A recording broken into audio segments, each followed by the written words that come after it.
Welcome to the Leadership Drip, coffee and conversations for leaders leading the next generation. We're excited to welcome another incredible guest to our table, but before we do, could you do us a favor and hit the subscribe button? And while you're at it, go ahead and give us a 5-star review. That helps these conversations reach other great leaders. Pour yourself a cup of coffee and get ready to join us at the table for another great episode of the Leadership Drip.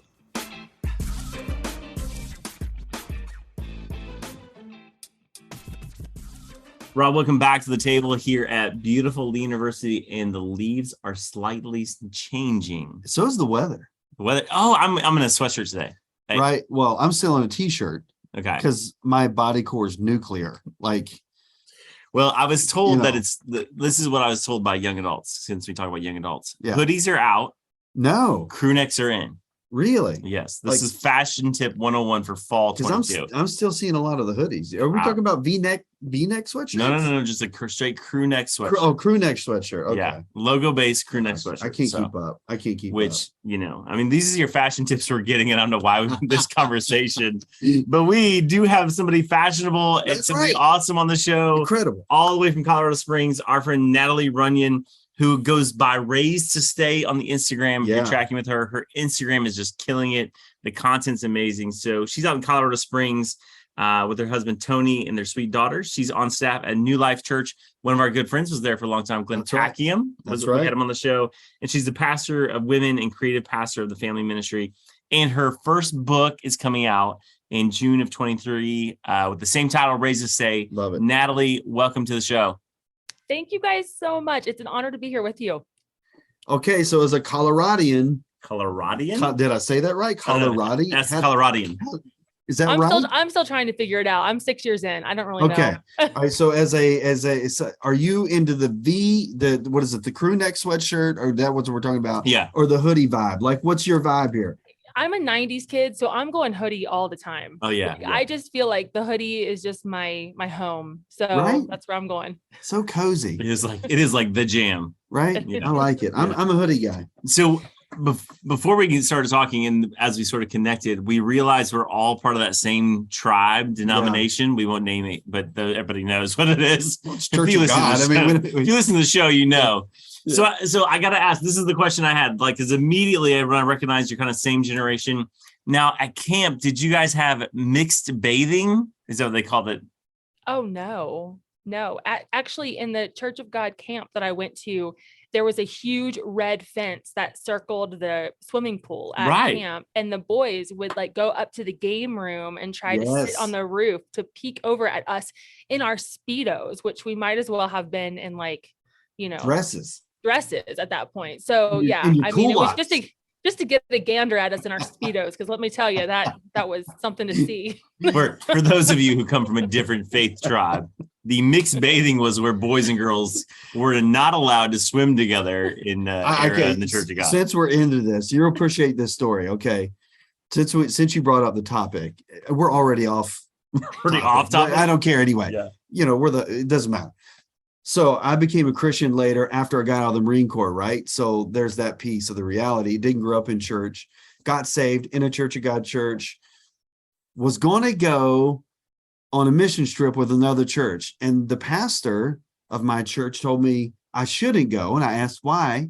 And he says, because they believe in mixed bathing. I'm a non-believer. I'm a new believer. I'm like, they take baths together? Like that's what they do? And he's like, no. He's like, they swim in pools together. I'm like swimming pools? I'm like, I was so confused. Yeah. It's some rules we made up. But Natalie, you grew up a pastor's kid. I grew up a grand pastor's kid, if that counts. I grew up Rob's daughter is a pastor's kid. Not my daughter. Your wife. Your wife is a pastor's kid. Wife is a PK. And now we all have PKs because we're in this thing together. Right. But what was life like as a PK? My dad was not a seminary guy. He was saved later in his 20s, and he went through evangelism explosion. So for me as a pastor's kid, it was a lot of outreach. It was a lot of getting out on the streets and meeting people. And so for us, it was not a lot of that legalism that some of my other pastor's kid friends grew up under, like the generational pastor homes. It was actually a lot of fun for me. And that's what I have to like go back through counseling and stuff and be like, am I just gaslighting myself? Was it really worse than I thought it was? But I really did have a really fun pastor's kid experience. My parents loved the church. We lived in the parsonage. I went swimming in the baptistry when I was bored. Like, we just lived this life with the church people, funerals, weddings, lots of good food. Southern Church of God food is like to die for. Yeah. I think it's why I eat now when I just am happy or sad, because it was just part of our world. And so being a pastor's kid for me really was a lot about just being around a ton of people that I loved. And so we'll get into the hard parts of it, but honestly, like when I look back on it, I really did have a family who just loved the people of God. And I think a lot of reasons that's why I still do what I do. So yeah, there's a lot of hard parts. We'll get to that. But what's maybe a favorite memory from growing up a church kid?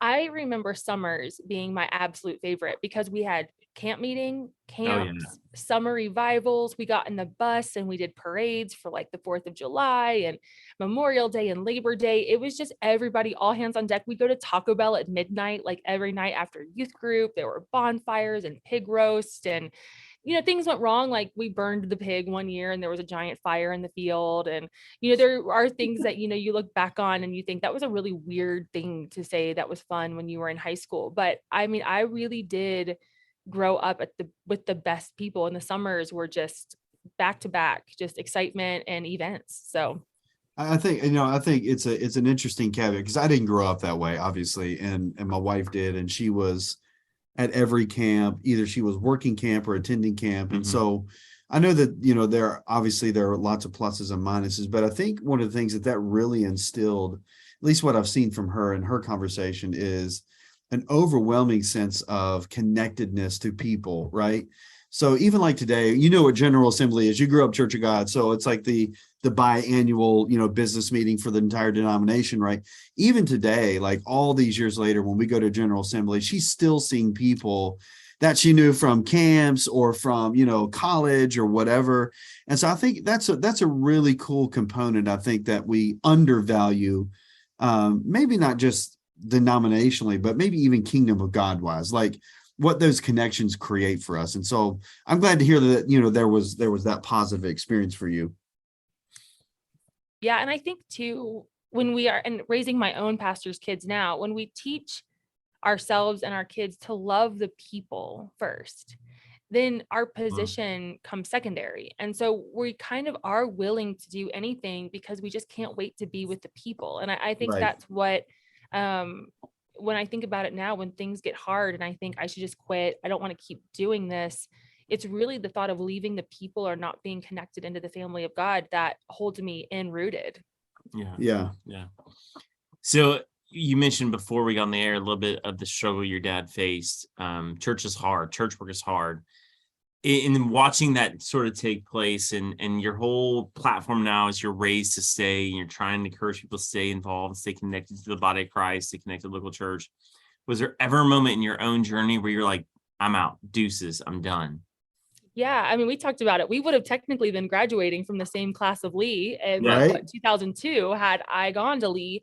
But it was my senior year of high school that we were at a Church of God, and some things just happened that traumatized and really devastated my family, where we ended up having to leave a church and really run for our lives. It felt like a great exile. And we ended up living on this horse farm and 30 minutes from my high school. I was going to a public high school. And I really had to wrestle for the first time with being angry with the church and with people that I thought I could trust and the people that I thought had my parents' back. And it really did feel like a Saul and David moment where if I could have killed my Saul, I would have. But the Lord was reminding me that, revenge was not part of his plan, that there would be reconciliation at some point. And so I just made this last minute decision to not go to Lee and to attend a very public university, Miami of Ohio, in Ohio. And honestly, guys, I think it saved my life in a lot of ways, because I got there and I had to fight for my faith for the first time. I didn't go to church anywhere. I had atheist professors and a Jewish roommate and boys living on my floor, which if you think mixed bathing's bad, wait until you're like sharing a shower room. I had my life really turned upside down. And it was the first time that I really questioned, am I called to be in ministry? Like, was it just my parents' ministry? Do I even have a ministry? What if this was just a bunch of smoke and mirrors and I was burning my rap CDs for no reason? I just started having all of these questions. So I did spend about 5 years thinking like, I don't know that this is like what I want to be part of. Right. Yeah. I mean, it's an interesting reality. I think, and I know part of your heart and part of your mission and even part of what you're writing about is that stay engaged component. And we talk a lot about it on the show, but talk to me a little bit about the misconception, because when we tell people about Jesus, when we tell people about the beauty of his church, the bride of Christ, right? I mean, we usually articulate it in such a way as it seems very, very attractive. And we don't allow for the margins where there actually are human interactions and human exchanges that are not pleasant. Right. So kind of unpack that a little bit, because with listeners who are struggling with, why should I go to church in the first place if I can just be as hurt there, if not hurt more by the people that I'm supposed to trust? So I mean, there is no excuse for it per se, but it is a part of the reality. So kind of unpack that for me a little bit, because I think that's a really difficult topic to tackle. Yeah. And depending on your personality and the way you are raised, we can really look at things through either rose-colored glasses and kind of gaslight ourselves and think everything's fine, I'm fine. Or we could be on the other end of being very cynical and scared and suspicious all the time. And so I know our listeners are coming from a wide spectrum of emotional health, spiritual health, all of that. And I really do think that we have to just understand that it's very easy to attach Jesus to imperfect people. And we expect people to behave like the Son of God. We expect Christians to, because they have the title Christian or pastor or leader attached to their name, we attach a perfect God to imperfect people. And I think with spiritual maturity and health, we realize, oh man, like that's actually not at all what I should be doing. I should be stepping into these imperfect places, trusting that just like God gives me grace and gives me mercy and gives me forgiveness, that I too am going to have to walk in with a reality check that some people in this room might hurt me. Some people might say things that are going to hurt my feelings. I may be offended. I may feel not wanted. There may be days I feel unseen, but God is still on the throne. And those few people are actually not the norm. They're kind of the exception. So I've had to really go through a lot of counseling and deep spiritual work to be able to walk into a church sanctuary and really look for Jesus first and then people second. Yeah. That's good. That's an interesting component. I would say from the tribe we come from, counseling is not a norm. Like just getting counseling, it has not been the norm, at least generationally when we were coming up. Now it's becoming more common. So I love this conversation that it's a spiritual exploration and work of the Lord, and it's some work we got to do on our own side. So I feel like church hurt's a common conversation we're in, like whether it's reality or not, everybody seems to have some. What sort of sparked in you to become a voice in that space? Because raised to say, really, your posts and your Instagram and excuse me, the little black boxes, they're really a lot about those who have been hurt by the church. What sort of thrust you into that conversation? When I was 40, so actually today's my birthday. I'm 43 Happy birthday today. Woo! Thank you. What? I know. When I was 40, you guys, I had this moment. I was walking the dog, and we think it's going to get easier as we get older. But honestly, I think what happens is we start to realize that some of the things that we thought were normal are actually not normal. Some of the things we had experienced growing up were actually traumatic, if we are honest, or at least affected us more than we realized. And I was just having this moment with the Lord that I was like, you know what, I'm done. I didn't sign up for this. I am tired. I feel like everywhere I go, it's the same people, different faces, but same situations. And I'm tired of being disappointed. I'm tired of finding a Saul at every corner. And I'm tired of having a Judas at every table. I have a degree in kinesiology. I can go be a personal trainer again. I'm ready to tap out. And I told the Lord, 40 years feels like a good, holy number to be done. Like, I just feel like 40 years in the ministry, I'm like, peace out. And, he kind of had these conversations, and being Pentecostal, you get it. It's like, we grew up under so much encounter, like we're waiting for him to give us chills or like say, go to Nineveh or whatever it is. And that day he corrected me and he just said, you know what, Natalie, you keep going back to the same Egypt because your whole life you felt like you have to fight for yourself. When people hurt you, you have to be defensive. And when people say things, you have to protect your name and your family. And you have never let me defend you. You've never let me protect you. This has never been about you being a worship leader or being Pentecostal or just proving that you're a tough girl and that you can just hang with everyone. This actually is a ministry that I'm going to give you. And guys, I swear to you, I heard the audible phrase raised to stay. And he said, you will not be leading revivals and worship. If anything, for the rest of your life, you're going to tell people they can't quit. That he who began a good work in you is going to be fit. I'm going to finish it. And I started bawling and like doing the things that Pentecostals do, like on the sidewalk right there, and took off running. Like the dog was like, what? In Colorado, it's not easy to run because of altitude. I mean, I am like sprinting to my house, and I Googled raised to stay and there was nothing. There was nothing. And you know what? I just told the Lord, okay, like be it unto me as you have said. You're right. I don't get it. I don't know why I'm still here. I don't even know like how I'm going to keep doing this, or even if I know what I'm doing, but I will be honest. And I wrote my first black box. It just said, the church did not hurt you. A few broken people did. Don't quit. You were raised to stay. And I just threw it on my personal Instagram account. And it just was received with so much response. And I thought, oh my gosh, I know why God made me. He made me to tell people they can't quit. And my whole life changed in that day. Yeah.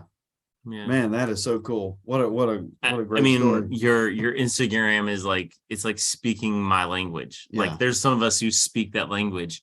And it seems like most every post, those little black boxes, I go, oh my gosh, that's me. Like I grew up in church, Church of God for the most part, had some other faith experiences, have left and came back at times, navigated hard roads. And I've been there. Like there have been days lately, even like, so Brian, who's a guy in my church, and our church just turned 1. And so Brian's a former pastor, missionary who sits in our church. We're blessed by him. And he comes up to me and he goes, so which Sunday did you quit?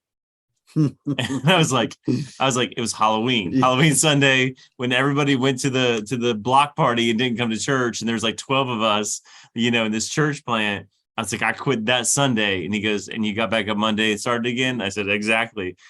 Because I think if you've been in ministry anytime, like this is your language. You have quit at some point. You have gone to God and been like, I'm done. I'm out. I can't handle this. And there's some people who just aren't staying. And maybe some people shouldn't. I don't know. What are your thoughts on, and give us some of that. There's some people who may need a break. Yeah. I mean, all of college was my break. I went to some little campus churches every now and then, but Campus Crusade for Christ actually saved me, I think, on a lot of levels, because it was a non-denominational ministry that brought in people who were struggling with pornography and who had overcome suicide, all these things. And my world went from this very small Church of God mentality to suddenly a broadening of who the church was outside of just what I knew it to be. And so while I wasn't going to an actual physical building, I was on my own wandering and kind of wondering my way through this to say, okay, God, give me a glimpse of what your church looks like. Even though I'm not physically attached to a physical church right now, I am seeing the church all around me. And the more that I was involved with Crusade and with Bible studies, the more I wanted to be part of a church body again, because I saw some redemption in it through people who had figured out that they could drink a little bit and they weren't going to go to hell, or have a cigar and it was fine, or just people that were somehow, it felt like they found a loophole to all the rules that I had grown up with, wearing 2-piece bathing suits and still loving Jesus. And I think I just had to go on my own journey. And sometimes leaving can be the healthiest thing. But when I say leave, I mean still abiding in Christ. Right. We can leave a church and take a break and still love Jesus. However, the family of God is a huge part of our relationship with Jesus. That's why he gave us the body of Christ. Right. So I would say, don't stay gone too long. Find some sort of a community that can help you wander well, even if it is a counseling environment. But definitely, I am grateful that God didn't let me completely disengage from the church. Yeah, I mean, even in my own story, and Jeff knows this story. I mean, my wife and I, we were in a ministry hurt situation, and we decided to leave the ministry altogether. And so my 5-year break from full-time ministry was in the political arena, right? So went to law school and, master's degree and all that stuff. But point is, like, in those 5 years, I never lost the sense of God's presence or God's calling. I just was really trying to figure out what that meant for me. And I stayed engaged with the local church body. We served as best we could, but God was doing a tremendous restorative work in me in that process. And I mean, I wish I had time to tell the whole story, but I don't. But the long story short is, there came a place of reconciliation between myself and God, and myself and the other person, that unlocked everything else for me to put me where I am today, so to speak. So yeah, I think leaving or separating, or whatever phraseology you want to use, is important. But I love what you're saying there. Leaving doesn't mean disengaging, right? Right. I think that's a critical distinction, the difference between leaving and disengaging. So, okay, so we're talking about church hurt, and we've heard a little bit about your story.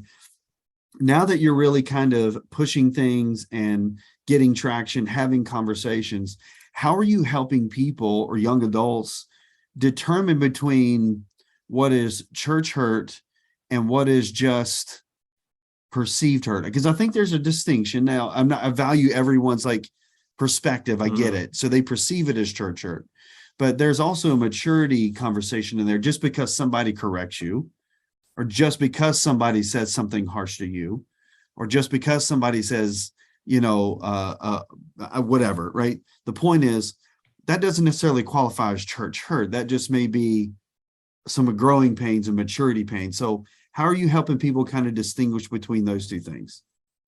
Well, the post that I wrote, "Accountability is not church hurt," is actually the one that took my account from about 7,000 people in July to where it is now. And it was met with a resounding split response. Yes. Yeah. Because thanks to TikTok, we now have a place for people to be validated in everything, from what they're feeling to what they experienced. And so they use this word gaslighting a lot. Don't gaslight me. Don't tell me that it wasn't hurtful. Don't tell me it wasn't painful. You don't know me. There is so much of this, because we have these public platforms now that kind of sit with us in our pain and wallow with us rather than call us up higher.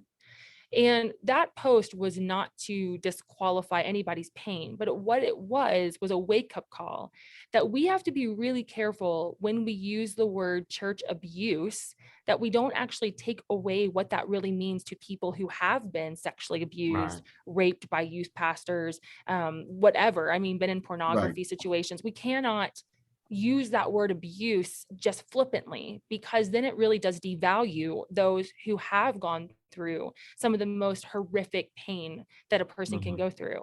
We also have to be careful when we say church hurt, because the church does not always they're not always responsible for hurting us. It was one person who maybe said something or did something that we really truly just did not like, and we carried offense. Or, as church people are so good at doing, we started carrying other people's offenses. Well, I heard so and so did this to somebody, and we become suspicious rather than discerning. And so for a lot of us, we have to understand that when we are afraid, when we are offended, that discernment that God has given us will sometimes turn into suspicion, and suspicion turns to anger, and then anger turns into whatever we spew it out on social media. I would say a spiritually healthy person would understand that there is a difference between being offended and truly being mistreated. There's a very big difference. I would say there's a huge difference between showing up in a church environment and being miscommunicated with unintentionally, and then also being on a church staff where you're truly being mistreated. There's so many of these caveats. Yeah. But when we are hurt, we respond out of anger. Anger is a secondary emotion. So when you see all this anger being spewed on social media about the church, what I am learning is that people aren't actually mad. They're disappointed. They're sad. They're frustrated. They're overwhelmed. They feel alone. They feel unseen. They feel unheard. And Raised to Stay has become a place for people to have these dialogues. And I will say, I will block people in a hot second if they are dropping F-bombs, if they're being hateful, because that's not what this is for. Mhm. But if Right. you want to come in and say, hey, this happened to me, like, can you help me understand if this is like truly abuse or if this is just me being really sad and hurt right now? And we don't like to be vulnerable. Christians do not like to be vulnerable. Right. Yeah, no, it is something that Ironically, it's one of the highest callings, I think, of Scripture and of Yeah. Christ. To follow Jesus is to be vulnerable, right? I mean, I think that's. I think I was 39 before I really learned vulnerability. Yeah. Like, I mean, it was like to be transparent. It was sort of the same window of time that you talked about, sort of really being able to go, hey, this is what's going on. Like, and this is who I am. Yeah. Because I think as ministry people, there's these veneers and these facades we paint, and they're super fragile. Like, we don't want anybody intruding on them, especially I think in the tribe we came from and just the Pentecostal tribes in general. Like, vulnerability was not a thing. We had to keep up the face. We had to keep up the look, keep up the family had to be okay. So how have you sort of been able to navigate that traditional mindset of like, hey, everything's got to look okay, to getting into a space where you are today to go, hey, listen, it can be broken and I'm still okay? Yeah, I mean, let's ask ourselves the question, what good has looking perfect done any of us? Right. Yeah. I mean, what has it done? All it's done is created a false sense of security, a false sense of salvation, a false sense of a broken world, that when people then walk into a broken church, they're like, well, this isn't what social media says it is. This isn't what I'm watching on YouTube. We have gained nothing as the church by looking like we have it all together. Mhm. Yeah. And, I just feel like I don't want to be intimate or vulnerable just for the sake of intimacy or vulnerability. I think that's dangerous to Mhm. just put yourself out there and let yourself bleed all over the place, just for the sake of that. But I do think people feel very alone and they're hurt. I think people feel like they're the only ones, that the number one comment that I get on my post is, oh my gosh, I finally feel so seen. That is the number one Wow. comment I get most on my black boxes. Jesus got down on people's level and he saw them. He saw them where they were in their sin. He saw them where they were in their pain. And we as Christians don't know how to be in pain. We don't know how to wrestle. And that's what I'm learning now in this Raised to Stay community, is people don't want us to heal them. They want us to wrestle with them and lead them to the healer. And they may want instant gratification, but this generation wants longevity in relationship. They don't just want us to spew out what it was like when we were younger and why technology is screwing up all of our lives. They really want us to sit in the pain with them, and we have to be willing to learn how to sit in pain. Yeah, Yeah. sure. I'm just trying to think through a conversation here. I hope I asked the question correctly, or at least well enough for you to kind of engage with it. We have young adults who are growing up in essentially non-Christian environments, essentially non-word centric culture, right? We're post-Christian society for the most part at this point. So they don't really have so much of a experiential framework for church hurt as much as they do a perceived understanding of church hurt. Like, this is what the church does, and so therefore I'm not interested, right? So how are you combating the perceived idea of church is not a safe place for you to be versus the actual people who are engaging, who have been abused, et cetera? Like, I think those are two different fights. And so I'm not sure necessarily if you're trying to fight one or fight them both or whatever, but I'd love to hear what you have to say. Like, when you engage with young adults and they say, well, I don't want to come to church because my aunt, or my cousin or whatever, like, how are you engaging with those questions?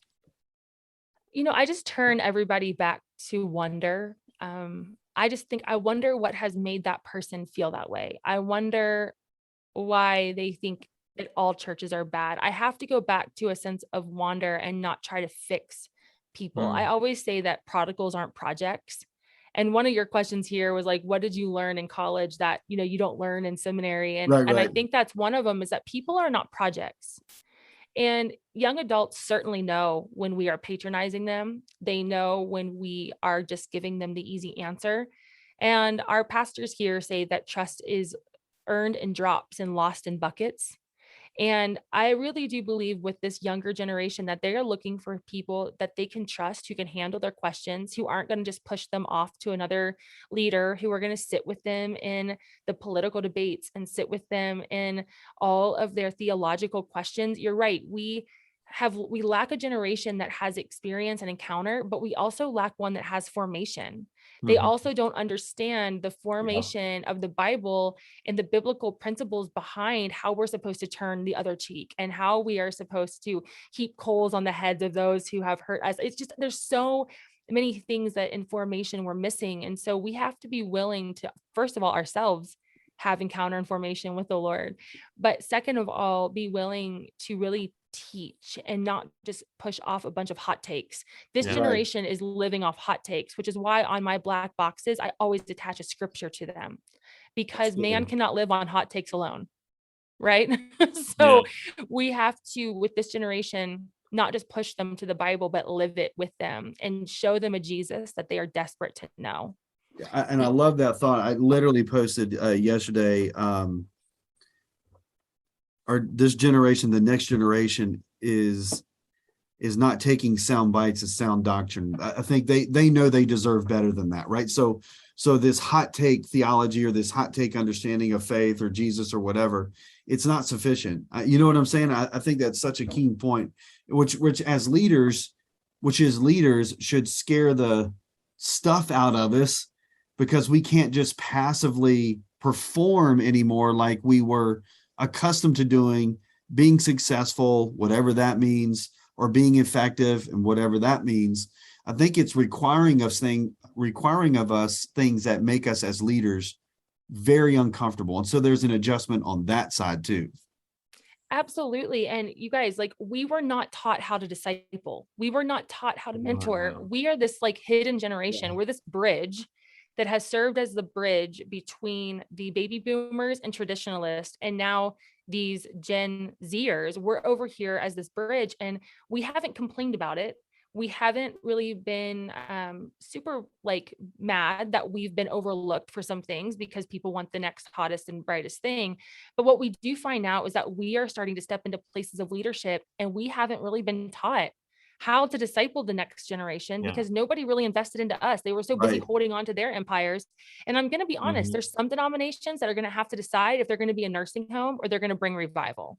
And if you're going to hold on to your church because you're 75 or 80 and you refuse to pass it off to the next generation because you don't want to lose something you've built, that is going to kill off the next generation of not just denominations, but Christians, because the whole point of the kingdom is to give away, to help multiply and add to through generosity of ministry and calling. And so I am a little nervous that the baby boomers and the traditionalists are the first to finally go to college, to finally have their seminary degrees, to finally have their own church. And they're looking at our generation and thinking, well, they'll just kind of like hold it down until we're ready to retire. But there was no investment into us. Yeah. And now all this bright and shiny stuff is coming up who have no context or experience, have no life experience, and we're handing them entire churches without any discipleship or mentorship. And that's why people are getting hurt, because there was no biblical formation to prepare them to take over an entire congregation. Yeah. Sorry, rant over. No. It's a beautiful rant. There's like 9 different thoughts in my head about this. We just added an hour to the show. Listen, as Gen Xers, we live it. Like I am like at 40, whatever I was, 44, planting the first church. First time as a senior leader. Some of it was because there wasn't space. Some of it was because of seasons of life. There are people my age who are just getting into the senior level of leadership things because people have been holding down spots. And I had to make a conscious decision as a midlife person going, am I going to hoard it or am I going to give it away what I just got? And so our whole church thought is like, hey, we're giving as much space to young adults as possible in the boundary lines to form them and shape their callings, because we have to. Like I'm on a ticking time clock. Like I can't pastor till 75. The church won't survive. So I got to go, hey, I got to get people moved quickly into their calling so that they can do what God's called them to do, because the kingdom's better if everybody's better. And so it's this weird tensions we live at. If anybody else is a Gen Xer, you know the tension. Like we live in absolutely. it. Like we just got there and we got to give it away. Yeah. Like, yeah. And with Raised to Stay, honestly, I found myself really frustrated because I started this account in 2019. I was sitting in a coffee shop in Florida and I was like, I'm just going to go ahead and make it its own thing. Started the Raised to Stay Instagram account and had 1,200 followers when I signed my book contract. And everybody was like, well, we would love to sign you, but you need more followers. You need more followers. And I'm like, guys, I never came into ministry to be famous. I came in to impact the people God has entrusted to me. And I think this generation is so quick to want followers, but what they don't understand is that when you have followers, you have to pastor those followers. You have to hear those followers. You have to love those followers. And somebody on a podcast was like, Natalie, I don't understand why you don't have more followers. And I said, I do, because I told the Lord to only give me what I could handle. And if he wasn't in it, I didn't want it. And I didn't start to see this exponential growth until this summer in August, when I went from 7,000 to 25,000 within 3 weeks. Yeah. And I have never in my life asked the Lord for more followers, but I have asked him that he would help me be faithful, that he would show me where to be obedient. And the words that he has given me, they're not mine, they're his. And so I have no idea why he has chosen to breathe life on these words. But I will tell you that I feel the weight of it every day. And then if he would have given this to me at 22, I would have totally messed it up. Yeah. And so this generation is wanting something that God is not ready to give them. And we have to be able to model in our age now how to willfully and rightfully steward the things that God gives us, and how to share and how to be generous and to not be grabby, because I would have self-imploded had this happened to me at 25 when I was asking the Lord to give me the nations and I didn't even know the name of my next door neighbor. Right. So this is just like, I'm coming to you now at 43 and saying, like, God is in it all, but man, like there is a weight to everything he asked us to do. Yeah. There's somebody else who had a lot of followers. I think his name was Jesus, had a lot of followers. And then he would say hard things and those people would leave. Yeah. You know, I mean, so followers don't really equal much for all the book people out there. Followers, like Jesus had a bunch and he's got a real good book. Yeah. but it didn't mean a whole lot when he said hard things and they bailed. Yeah. You know? No. I think it's, and I don't want to derail on this too often, because I think this is a little bit of, maybe this is my own personal. Okay. It's your podcast. Rant. It's our That's podcast. fine. Say It's what you fine. say. It's okay.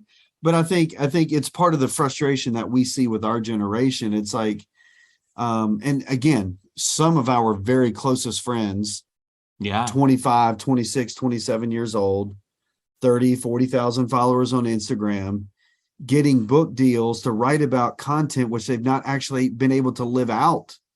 And that's risky to me. Again, it sounds like it's a criticism, and they're phenomenal leaders. Like I get it. Like they're amazing leaders, but they don't have the salt and the scars. You know what I'm saying? Like, yeah, if you've only been married 3 years, don't write a marriage book. Right. You know what I'm saying? Like, so I think it's a risk that we're taking in the kingdom. That's just one very, very small sliver. No, but you're not the only one. I mean, Right. I've got mentors in my life who, if I were to say their names, and I won't because I refuse to name drop, but I have mentors in my life who we all know, who are very involved in worship ministry and ministry. And they will call me and be like, Natalie, why is this generation so grabby? Why will they not let us teach them something so that they actually have something to write about, something to sing about, something to teach about? And that breaks my heart, because I know that the only reason I'm here doing what I'm doing is because of the ground that generation has plowed before me to make it fertile for my seed.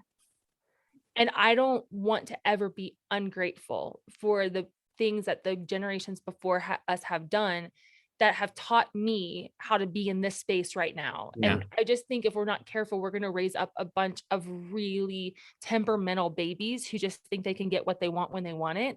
And then when we do say, hey, that's not right, then they call church hurt or church abuse. And we're over here like, and it's not even when we say it's not right or Right. that could be better. Like let's just take that off the board. Let's take us out of the equation. We all know at our age, life happens, ministry happens. And when your faith or your formation and your ministry is built around an image or an idea, okay, when life or ministry happens and there are real people in your face asking real questions about real hurts, about real situations, and you can't walk them through it, you know what I'm saying? Like, I think I agree. And I know we've been, so I want to redirect this a little bit. So we've been on the church hurt thing, and that happens and it's bad.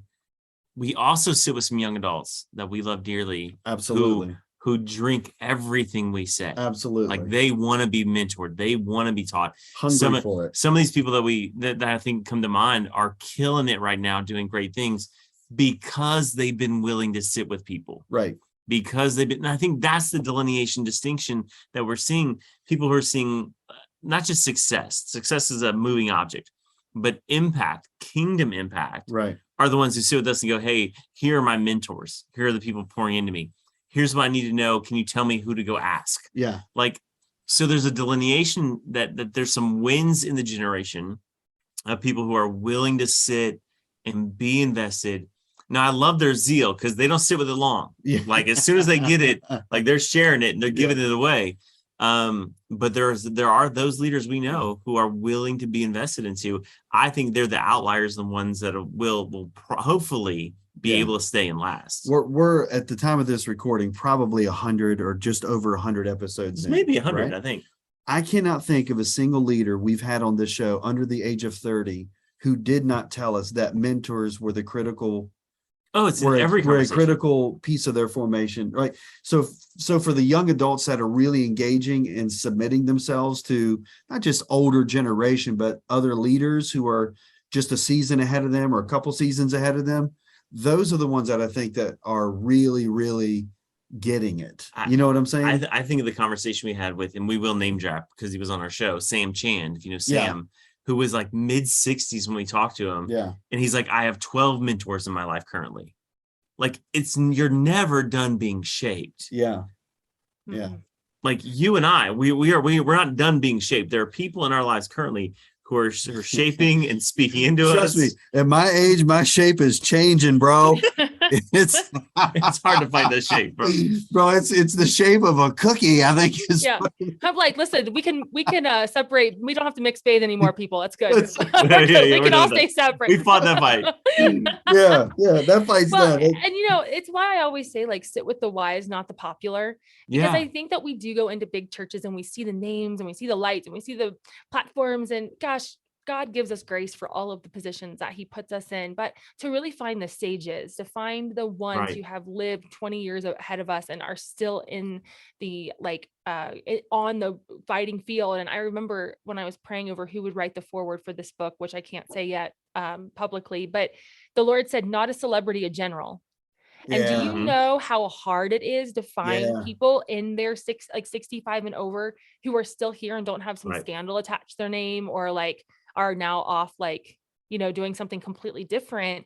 And I really thought, like, this generation, like, we really can be responsible for creating ministries and encounters with the Lord and formation that leads people to be generals and not celebrities. Yeah. And we become people that they trust for our wisdom, not because of our influence. Yeah.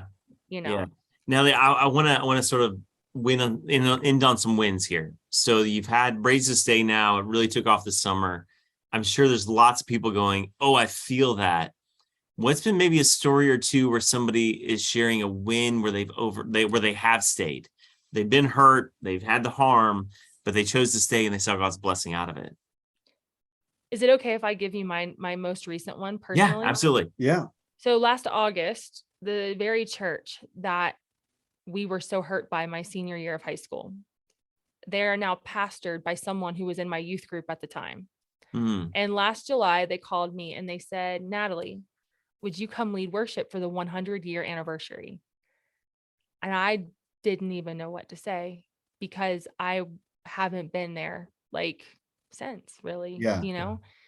And the Lord said, you're writing this book on reconciliation, and I think it would be good for you to go lead worship for that. So I flew in and I drove into the church parking lot, and the parsonage where I had lived for all those years was torn down, and it was overgrown in some areas, and the blue bus that we drove in wasn't there anymore. And I just, like, so many emotions like came over me because it was truly the church that built me in so many ways.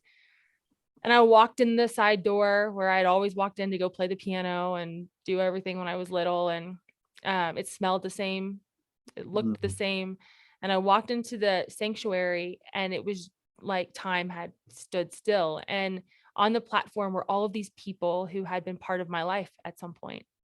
And the ladies that I swore were 80 when I was 12 were still there. They must have only been like 50 because they were still in the sanctuary, sitting in their same spots.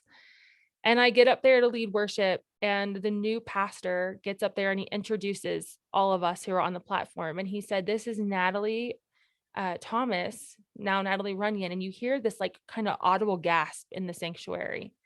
And you could tell people are leaning in the lights to kind of see me. And he said, this is Ron Thomas's daughter, one of our favorite pastors to ever pastor this church. And the whole room goes up in applause. Wow. And I realized in that moment that like what the enemy had made me think was an exodus, just complete exile, was actually the goodness of God and his exodus for our family to give us the opportunity to go somewhere and heal and go through some things, but that those people didn't hate us. Those people loved us. And afterwards they're coming up to me and they're hugging me and they're saying, tell your daddy I said hi. He was my favorite hunting buddy. And tell your mom I miss her voice. She was my favorite worship leader. And just in that moment, I wished my own parents could see that they weren't hated, that they were loved. And the Lord said, this is why we stay, to see the reconciliation that I am for. I am a reconciling God. And so many of us will quit before we actually see the redemption. And we think about the thing that hurts us the most. Like, this is going to be the thing that kills me. This is going to be the thing that does me in. And I think about the cross. The cross wasn't the beginning of Jesus's death. It was the start of his resurrection. Yeah. And what we have to remember is that the thing that's hurting us right now is not the beginning of our death, but it is the beginning of a resurrection if we're willing to sit in the tomb for a little bit, if we're willing to be in the dark, if we're willing to fight, if we're willing to wait, that there will be a moment of reconciliation, even if it is 25 years later, like mine was. And that is my story of staying, and why I'm so glad I didn't quit. I would have never seen that moment. That's if amazing. I would have quit.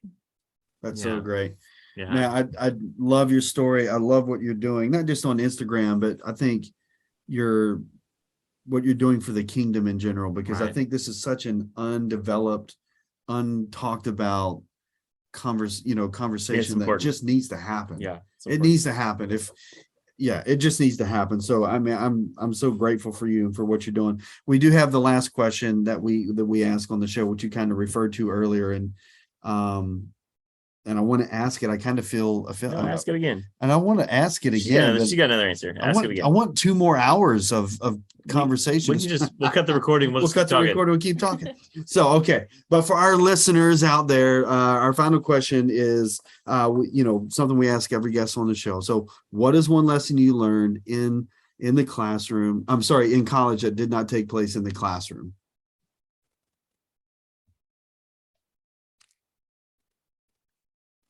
I really am there's so many things, especially not going to seminary, because I felt like I had all the answers.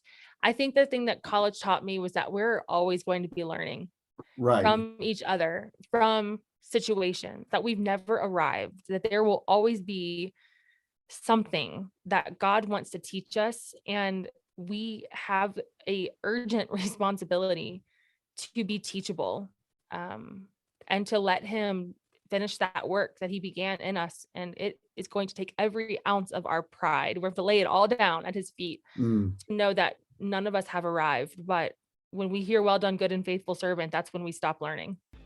Wow. That's good. That's good. Natalie, this has been an absolute joy, and I hope just the beginning of our friendship. Just love what you're doing, and as we always say here at the Leadership Drip, you've got a seat at the table. Thanks, Natalie. Loved having you on. Thanks, guys.